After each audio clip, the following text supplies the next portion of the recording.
मेरे प्यारे दोस्तों, हरे कृष्ण राधे राधे। आज मैं आपको एक ऐसी बात बताने जा रहा हूं जिसे सुनकर आपको बहुत सरप्राइज होगी। प्यार, मोहब्बत, आशा, भरोसा, सबका पासवर्ड कौन है? आप बार बार फेल क्यों हो जा रहे हैं? आपका अर्निंग डाउन क्यों है? आपके बच्चे आपको प्यार क्यों नहीं करते? आपकी पत्नी भी आपसे नाराज है, माँ बाप भी नाराज हैं, दोस्त भी आते जाते रहते हैं। क्यों? वास्तविक सुख क्या है? दुनिया का सबसे बड़ा आश्चर्य क्या है? क्या करेंगे कि आप खुशहाल जिंदगी जी सकें? कैसे? How to meditate bye Bhagavad Gita. Bhagavad Gita में सभी सवालों का जवाब है और बहुत अच्छी तरह से जवाब है। आप जानना नहीं चाहते हैं, और जानना जो नहीं चाहते इसमें भी परमात्मा का ही हाथ है। क्योंकि आपने जिस मुहूर्त में जन्म लिया है, जिस स्थान में जन्म लिया है, जिन माता पिता के गर्भ से जन्म लिया है, जिस योनि से जन्म लिया है, उस पर आपका भाग्य निर्भर करता है। आप देखे होंगे कि जन्म कुंडली बनता है। ये जन्म कुंडली क्या होता है? जन्म कुंडली होता है वही डेट ऑफ बर्थ, स्थान और मुहूर्त। ये तीन चीज का मिलान करने पर एक मैथमेटिक्स है जिसके द्वारा पंडित लोग बताते हैं।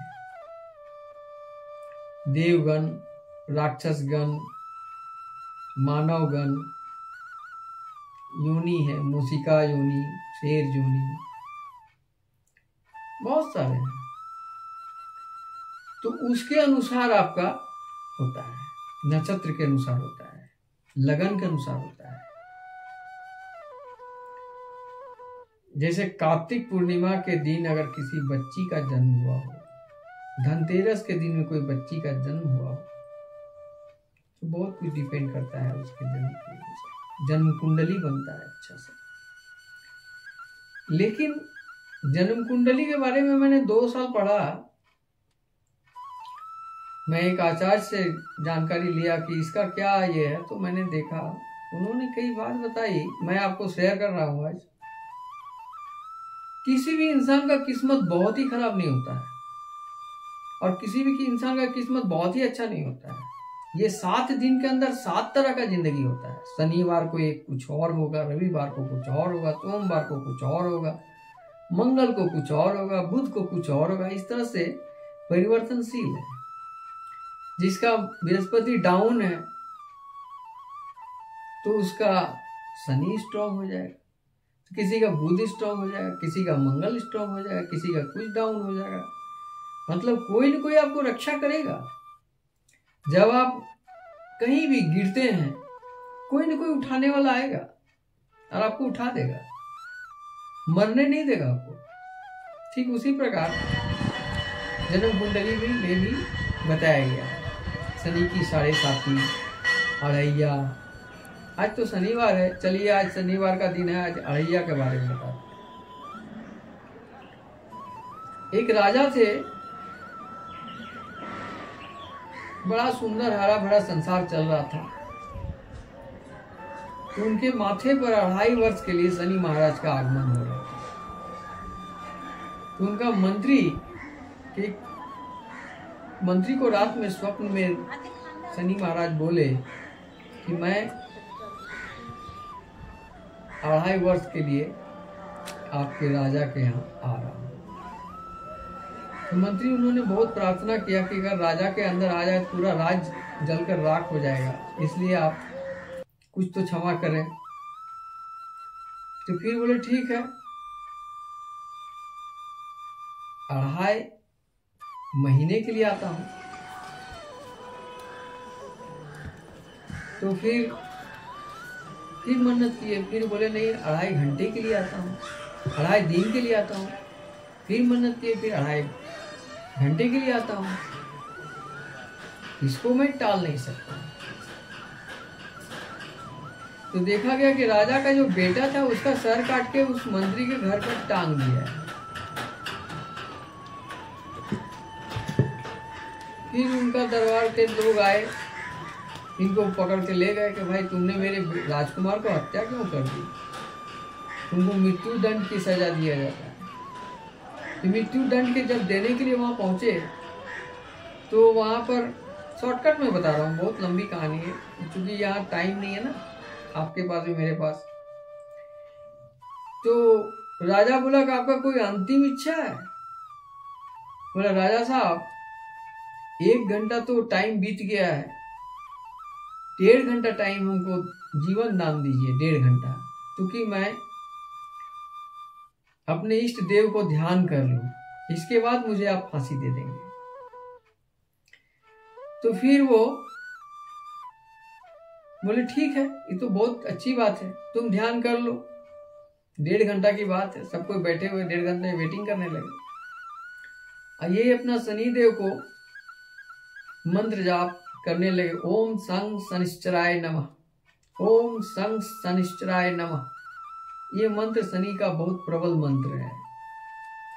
शनि का यदि अनिष्ट है तो इस मंत्र का जाप करने से आपको लाभ होगा। शनिवार के दिन आप काला कपड़े में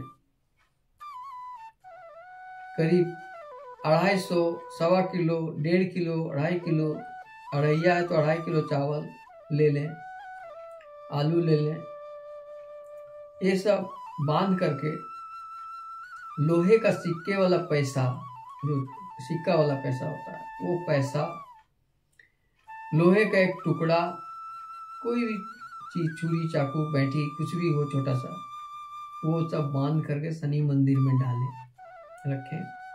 शाम को दीप जला दें शनि मंदिर में जाकर, और वहां से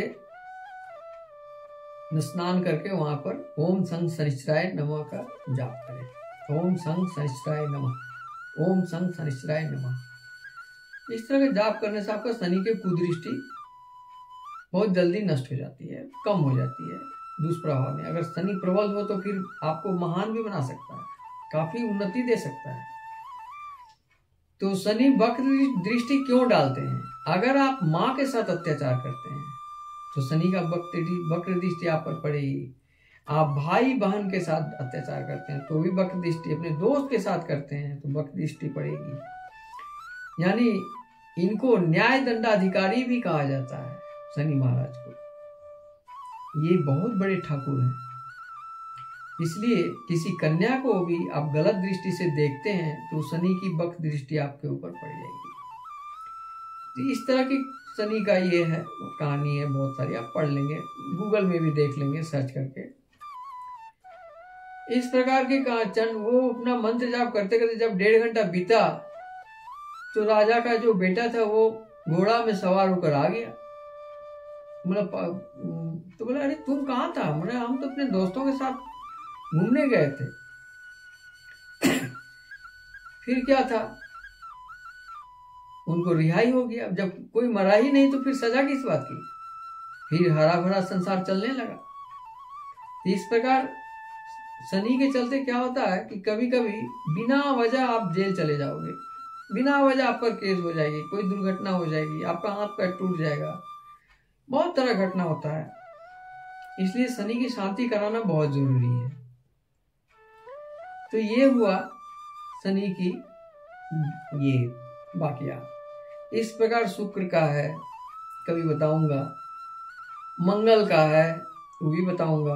बुध है, रवि है, सोम है, 7 दिन है। इसके अलावा भी 2 ग्रह और है, अरुण वरुण।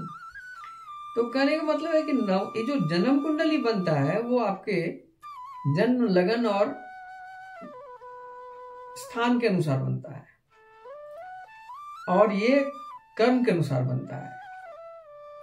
तो आप ऐसा कर्म क्यों करते हैं जिसमें आपका पाप का घड़ा भर जाए? क्यों ना आपके घड़े में सिर्फ पुण्य ही पुण्य हो। तो इसके लिए आपको बहुत कुछ नहीं करना है, मात्र 2-3 काम करना है। पहला काम कि 1 रुपया भी आप किसी का बेईमानी न करें। आपने जुबान दिया कि मैं इतना तारीख का मैं दुख में था, आपसे कर्जा लिया हूं, ठीक उसी दिन आप उसका पैसा वापस कर दें। दुख सुख में लेना देना जायज है, सही वक्त पर पैसा दे दें, किसी को भी दे दें। लेते समय आप जिस मूड से पैसा ले रहे हैं उसी मूड्स के अनुसार आप उसको पैसा वापस करें। लेकिन अभी का लोग 90% क्या, लेते समय कितना मधुर वचन बोलते हैं, लेकिन वही पैसा देने के टाइम में कितना कठिन हो जाते हैं। लेकिन उनको ये पता नहीं है कि अगर हम इसको पैसा नहीं देंगे तो मरने के बाद भी हमको इसको पैसा वापस करना होगा। कर्जा किसी का माफ नहीं होता है। इसलिए दोस्तों, किसी से कर्ज लेकर मरना मत। अगर किसी से कोई कर्ज लिए हो तो उसको चुकाने का प्रयास करो। अगर नहीं है तो माफी मांग लो जाकर के, मुझे माफ कर दो, मैं नहीं दे पा रहा हूं, कर्ज मुक्त कर दो, लेकिन कुछ तो करो। तो इस प्रकार से एक काम ये हुआ। दूसरा काम है, किसी को धोखा मत दो, विश्वासघात मत करो। अगर कोई उम्मीद पर तुम पर कर रहा है तो उसका उम्मीदों को पूरा करो, विश्वासघात मत करो। दूसरा, तीसरा, कर्म अच्छा करो। अच्छा कर्म, बुरा कर्म, 2 कर्म होता है ना। तो अच्छा कर्म के लिए कहां से शिक्षा मिलेगी? गीता पढ़ो, गीता गंगा ज्ञान का मनन करो, चिंतन करो, भगवान का भजन कीर्तन करो, परमार्थ काम करो। तुम जो करोगे वही तुमको मिलेगा। अगर तुम दूसरे को ठग रहे हो तो एक दिन तुम भी ठगा जाओगे। तुम दूसरे को दान करते हो, तुमको भी बहुत सारा दान मिलेगा। तुम किसी को भला करते हो, तुमको भी कोई भला मिलेगा। मैंने जो करोगे वही रिटर्न आएगा। इसलिए 2 हाथ दिए हैं भगवान ने, एक हाथ से करो, दूसरे हाथ से पाओ। और कलियुग का कहानी तो मैंने एक दिन सुनाया था किसी वीडियो में कि एक मेरा कलियुग महाराज का फैसला यही है कि जिस हाथ से करोगे दूसरे हाथ में तुरंत फल मिलेगा, कोई देरी नहीं। इनका राज में, कलियुग का राज में क्या है कि किसी को भी बहुत डिले नहीं करना पड़ता, वेट नहीं करना पड़ता है, बहुत शीघ्र उसको दंड मिलता है। इतना कड़ा शासन है इनका, कलियुग महाराज का। तो इसलिए जब जान रहे हो कि हमको पनिशमेंट हो जाएगा तो फिर वैसा काम करते ही क्यों हो भाई? अच्छा काम करो ना, जो बोलते हो उसको करो ना, पूरा करो ना, झूठ क्यों बोलते हो? यही सब है अच्छा काम। अब बुरा काम उसी को है, यदि तुम झूठ बोलते हो, ठगते हो, बेईमानी करते हो, धोखा देते हो, गलत मानसिकता में रहते हो, तो उसमें आपको कभी भी अच्छा काम कर्म में नहीं आएगा। दुष्कर्म में तुम लीन रहोगे, तामस भोजन में लीन रहोगे, तो कहां से होगा? तो इसलिए अच्छा कर्म करो। ये 3 बात अगर करोगे तुम्हारा जिंदगी स्वर्ग से भी अच्छा हो जाएगा और तुम दुनिया का सबसे बड़ा बादशाह हो जाओगे। जो भी कमाते हो उसमें 90% तुम भोग करो, 8% सेविंग करो, 2% दान करो। सच्चा रूप से देखोगे तुम्हारा कभी कोई फिजूल खर्च होगा ही नहीं, कोई बीमारी होगी नहीं। तुम मुझे देखो ना, 65 इयर्स ओल्ड है, कोई खर्च नहीं है, कोई दवा नहीं लगता है। मैं 100 ग्राम चावल का भात खाता हूँ, 125 ग्राम आटा का रोटी खाता हूँ, 250 सब्जी, 500 फल, आधा किलो फल, आधा किलो दूध पीता हूँ। ठीक हूँ, कोई नॉनवेज नहीं, कोई रात में हल्का खाना खाता हूं, आप भी खाएं। मेडिकल चार्ट बना लें, डॉक्टर से पूछें भाई हम क्या खाएं क्या ना खाएं। आप करना चाहेंगे, जांच करना चाहेंगे तो आपको सब, अब आप क्या कर रहे हैं कि खाना चाहिए क्या, खा रहे हैं क्या, करना चाहिए क्या, कर रहे हैं क्या, पैसे आ रहे हैं आपके पास, वो पैसा कहाँ लगाना चाहिए आप लगा रहे हैं कहाँ, सब उल्टा पुल्टा करके आप रोते हैं, भगवान का दोष देते हैं, मंदिर में जाते हैं, उससे कुछ नहीं होने वाला है, अगरबत्ती जलाने से कुछ नहीं होगा, मंत्र जाप करने से भी कुछ नहीं होगा। कर्म आपको अच्छा करना, कर्मिना कर्म, ये जो महाभारत गीता में लिखा है, कर्मण्येवाधिता रस्ते कर्म फलेषु सुखदाचना, माने कर्म किए जा, फल की इच्छा मत कर, कर्म किए जा, फल खुद ही मिलेगा, अच्छा मिलेगा, हमको तो मिलता है, अच्छा मिलता है। मैंने एक बार नहीं 1000 बार देखा, बहुत अच्छा फल मिलता है। जब दोस्त बोलते हैं कि भाई आपका जैसा ईमानदार आदमी मैंने नहीं देखा, कितना अच्छा सुकून मिलता है हमको। जिस दिन भी मैंने नौकरी किया तो वहां पर जिस दिन मेरा फेयरवेल था, उस दिन लोगों का जो एटीट्यूड, मनोभाव मेरे प्रति था, सभी की आंखों में नम थी। सबने कहा कि आपका जैसा सज्जन पुरुष हम लोग को और नहीं मिलेगा, आप हम लोग का कंपनी से जा रहे हैं। बहुत ईमानदार थे, जो भी हो, बहुत सारा उपहार मिले हमको। तो हमको लगा कि सारी जिंदगी की कमाई मेरा यही है, जो सब लोग हमको इतना सम्मान दिए। तो सम्मान हमको मिला कहाँ से? मैंने भी सबको सम्मान करता हूँ, जिसमें सम्मान किसको करे? माता पिता का सम्मान, नारी का सम्मान, बच्चों का सम्मान, गरीबों का सम्मान, असहाय का सम्मान, बीमार को सम्मान, सबको मदद करो, यही अच्छा कर्म है। और कुछ करना नहीं है, माथे में आपको 20 किलो का पत्थर लेके दौड़ना नहीं है, मन से शुद्ध हो जाओ, अच्छा कर्म करो, बस। ये तो सबको पता है, तुमको भी पता है, हमको भी पता है, सबको पता है, करेंगे नहीं, गीता का ज्ञान सुनेंगे नहीं, 7 दिन का भागवत कथा में जाएंगे नहीं, लोग दिखावा खाली पूजा पाठ करेंगे तिलक लगाकर। बहुत सारे दोस्त ऐसे भी हैं जो राधे राधे बोलते हैं और भीतर में छुरा चला देते हैं। वैसे लोगों को से सावधान रहिएगा। और सबसे अपराध तो बहुत प्रकार का होता है, लेकिन एक तो होता है जघन्य अपराध। तो वही जघन्य अपराध क्या होता है?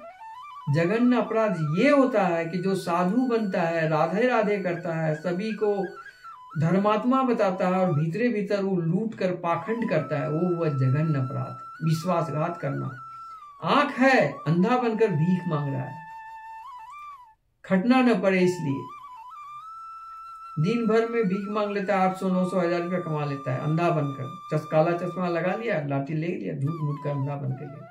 ये सब जघन्य अपराध है। आप किसी लड़की को बहुत सारा वादा कर दिए, शादी करेंगे, ये करेंगे, इज्जत लूट लिए, फिर उसके बाद में आप उससे बदल गए, फिर आप दूसरे लड़के, फिर तीसरे, तो इस तरह के सब क्या जघन्य अपराध है, इस सब का माप नहीं है। तो इस तरह का पाखंड मत करो। ऐसे बहुत सारे नेता लोग भी हैं, मैं ये करूंगा, वो करूंगा, अच्छे दिन लाऊंगा, बहुत कुछ वादा करते हैं, जीतने के बाद पलट जाते हैं। ये लोग जघन्य अपराधी हैं। इनको पता नहीं है कि एक और अदालत है ऊपर में जो इनको सजा देने वाला है, जबरदस्त सजा मिलेगा, खासकर अकाल मृत्यु तो होना ही होना है, कुत्ते की मौत मारे जाएंगे। तो खैर ये सब बात मुझे बोलना उचित नहीं था।